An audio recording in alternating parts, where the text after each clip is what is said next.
বিনা পয়সায় ইউরোপ কিভাবে যাবেন। আপনি ইউরোপ যাবেন কিন্তু কোনো টাকা খরচ হইব না। তো আপনারাও খুবই এক্সাইটেড যে বিনা পয়সায় ইউরোপ যাওয়ার জন্য। আমাদের মধ্যে মোস্ট অফ দ্য মানুষেরই ধারণা যে আমরা ইউরোপ যাবো কেন, কারণ হচ্ছে ওখানকার লাইভলিড অনেক বেশি সুন্দর, অনেক বেশি স্মার্ট। এখানে যদি সারাদিন কাজ করি হয়তো আমি ইনকাম করতেছি 1,000 টাকা সর্বোচ্চ বা 2,000 টাকা, কিন্তু ইউরোপে যদি গিয়ে আমি কাজ করি তাহলে আমি হয়তো ইনকাম করবো দৈনিক 10,000 টাকা। আসসালামু আলাইকুম, কি অবস্থা সবাই, কেমন আছেন? হ্যাং সলিউশনস থেকে আমি সজীব ওমর আছি আপনাদের সাথে। আমাদের আজকের ভিডিওর টপিকটা খুবই ইন্টারেস্টিং। আমরা আজকে কথা বলবো বিনা পয়সায় ইউরোপ কিভাবে যাবেন। এটা আসলে খুবই অস্বাভাবিক একটা বিষয় নিয়ে আমি কথা বলতেছি যে আপনি ইউরোপ যাবেন কিন্তু কোনো টাকা খরচ হইব না। তো আপনারাও খুবই এক্সাইটেড যে বিনা পয়সায় ইউরোপ যাওয়ার জন্য। পয়েন্ট নাম্বার 1, ইউরোপ কেন আমরা যেতে এত বেশি আগ্রহী? উন্নত জীবন, অনেক টাকা। হ্যাঁ, আমাদের মধ্যে মোস্ট অফ দ্য মানুষেরই ধারণা যে আমরা ইউরোপ যাবো কেন, কারণ হচ্ছে ওখানকার লাইভলিড অনেক বেশি সুন্দর, অনেক বেশি স্মার্ট। মানে এখানে তো আমরা রাস্তার উপরে গিয়ে দেখি যে পলিথিন পরে আসে, মানুষের থুতু পরে আসে, তারপরে শিখা যে মানে রাস্তাঘাটের কোনো রুলস নেই, এই আইসে এখান থেকে ধাক্কা মারে, ও আইসে এখান থেকে ধাক্কা মারে। প্রথমত এটা একটা কারণ। দ্বিতীয়ত হয়েছে গিয়ে যে টাকা। যেমন আমরা এখানে যদি সারাদিন কাজ করি হয়তো আমি ইনকাম করতেছি 1,000 টাকা সর্বোচ্চ বা 2,000 টাকা, কিন্তু ইউরোপে যদি গিয়ে আমি কাজ করি তাহলে আমি হয়তো ইনকাম করবো দৈনিক 10,000 টাকা বা 7-8,000 10,000 এরকম একটা টাকা আমি ইনকাম করতে পারতেছি। তো তাহলে আমি বাংলাদেশে থেকে কি লাভ? আমি যদি ইউরোপ চলে যাই তাহলে তো আমি ভালো টাকা ইনকাম করতে পারতেছি, একটা উন্নত জীবন পাইতেছি। এই তো এই কারণে আমাদের মধ্যে মোস্ট অফ দ্য মানুষ বাড়ি জায়গা জমিন বিক্রি করে দিয়ে হলেও ইউরোপ যাওয়ার স্বপ্ন দেখে। আর এদের মধ্যে তো আরো কিছু মানুষ আছে খুব এক্সট্রিম, যারা হইলো গিয়ে দেখবেন সমুদ্র পথে, নদী পথে, আফ্রিকা হইয়া, অ্যামাজন জঙ্গল হইয়া হাইটা মাইটা হয়েছে ইউরোপ চলে যায়। এর মধ্যে আবার অসংখ্য মানুষ মারা যায় রাস্তায়। এর মধ্যে আবার অসংখ্য মানুষ আছে যারা জিম্মি হয়, জিম্মি করে দালালরা পরিবারের কাছ থেকে অনেক টাকা হাতিয়ে নেয়, অনেকভাবে হয়েছে গিয়ে ব্ল্যাকমেল করে। তো বাস্তবিকতা হয়েছে গিয়ে যে আমরা এত এত ঝামেলা, এত এত কিছুর মধ্যে দিয়া নিজেকে ইনভলভ করি কেন? যাতে আমরা ইউরোপ গিয়া একটা উন্নত জীবন কাটাইতে পারি এবং অনেক টাকা ইনকাম করতে পারি, আর এই টাকাগুলো পরিবারে দিতে পারি যাতে আমাদের পরিবারটা অনেক সুন্দর জীবনযাপন করতে পারে।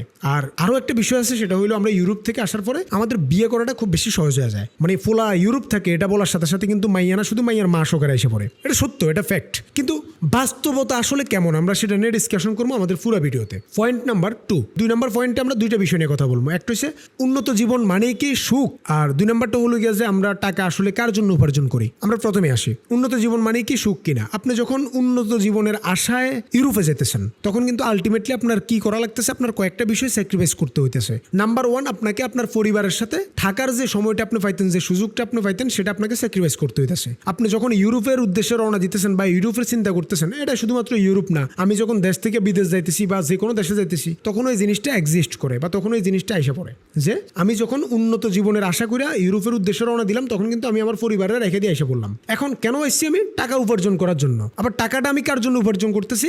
পরিবারের জন্য। তো পরিবারের জন্য মানে পরিবারের সুখের জন্য। তো পরিবারের সুখটা কোনটা? শুধুমাত্র টাকা থেকে পরিবারের সুখ আসে কিনা?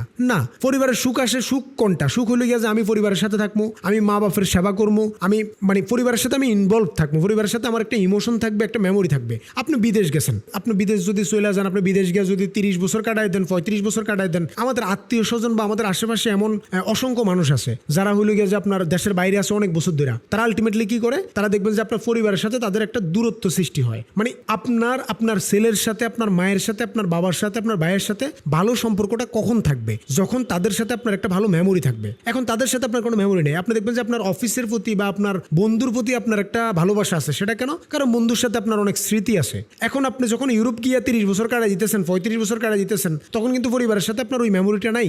সেটা না থাকার কারণে আপনি অনেক টাকা উপার্জন করার পরবর্তীতে আইসেও আপনার লাইফে কিন্তু আসলে ওই সুখটা এক্সিস্ট করতেছে না। আপনার লাইফে যে সুখটা আপনি আশা করছিলেন সেই সুখটা আপনি পাইতেছেন না। তার মানে আমরা যেটা ডিসকাশন করতেছিলাম যে উন্নত জীবন মানে কি সুখ কিনা। উন্নত জীবনটা হয়তো আমার 2 বছরের, 3 বছরের, 10 বছরের, বাট বাস্তবিকতা হইল গিয়ে যে সুখ আসলে আমার এই উন্নত জীবন থেকে আসতেছে না। একজন কৃষক যে দিনে এনে দিনে খায় সেও কিন্তু একটা উন্নত জীবন লিড করতেছে। আপনি কিভাবে বুঝবেন যে সে উন্নত জীবন লিড করতেছে না? হয়তো সে খুব ভালো চিকিৎসা পাইতেছে না, সে খুব ভালো শিক্ষা ব্যবস্থা পাইতেছে না, কিন্তু বাস্তবিকতা হইল গিয়ে যে সে কিন্তু তার ছেলে মেয়ে, তার বাপ মার সাথে থেকে জীবনযাপন করতেছে। তো সেটা কিন্তু তার কাছে একটা উন্নত জীবন।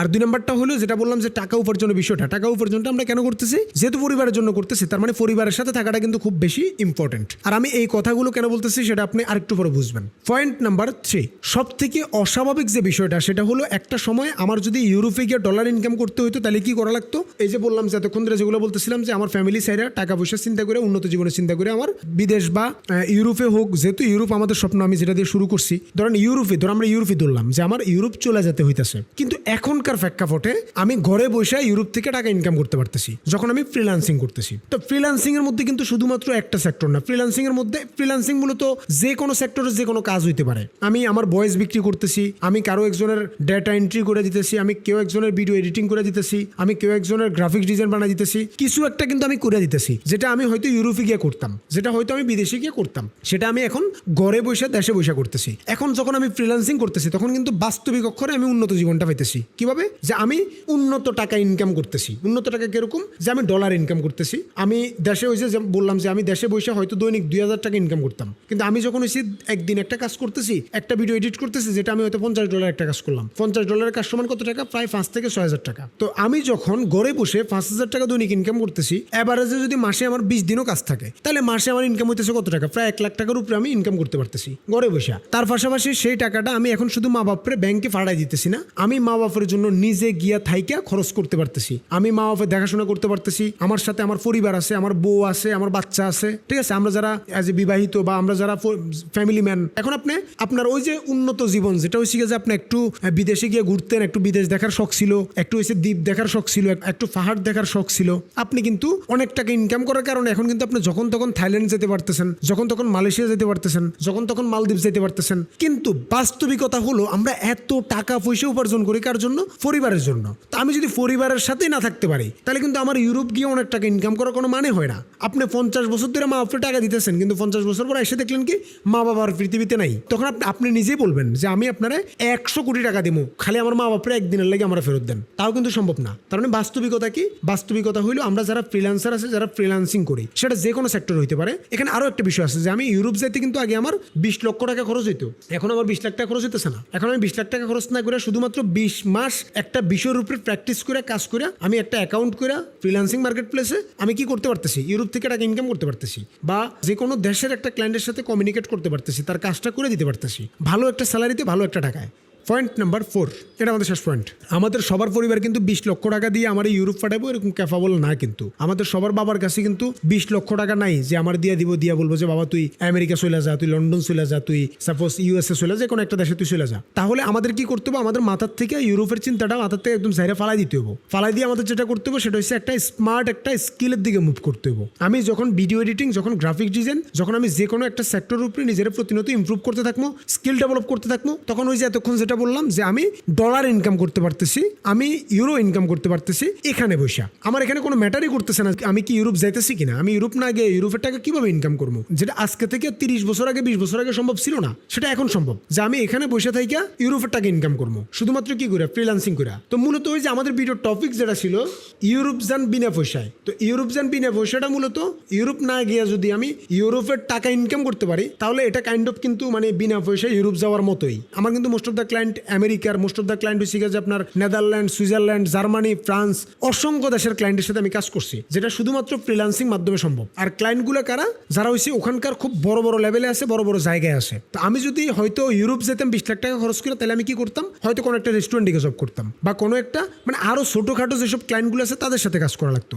বাট আমি এখন এখানে বসে শুধুমাত্র একটা স্কিলের মাধ্যমে অনেক বড় বড় ক্লায়েন্ট যারা আছে, যারা কোনো একটা কোম্পানির সিও, কোনো একটা কোম্পানির ফাউন্ডার, কোনো একটা কোম্পানির এমডি, তাদের সাথে আমি কাজ করতে পারতেছি। তো এই হলো আমাদের বিষয়টা। আমাদের আজকের ভিডিও এই পর্যন্ত। আর আমাদের চ্যানেলে এমন অসংখ্য ইনফরমেটিভ ভিডিও আছে, আশা করা যায় আমাদের চ্যানেলটা দেখে আসবেন। তো ভিডিও যদি ভালো লাগে অবশ্যই আমাদের চ্যানেলটা সাবস্ক্রাইব করবেন, আর আমাদের ফেসবুকে দেখে থাকলে পেজটা ফলো করবেন। আগামী ভিডিওতে দেখা হবে। আসসালামু আলাইকুম।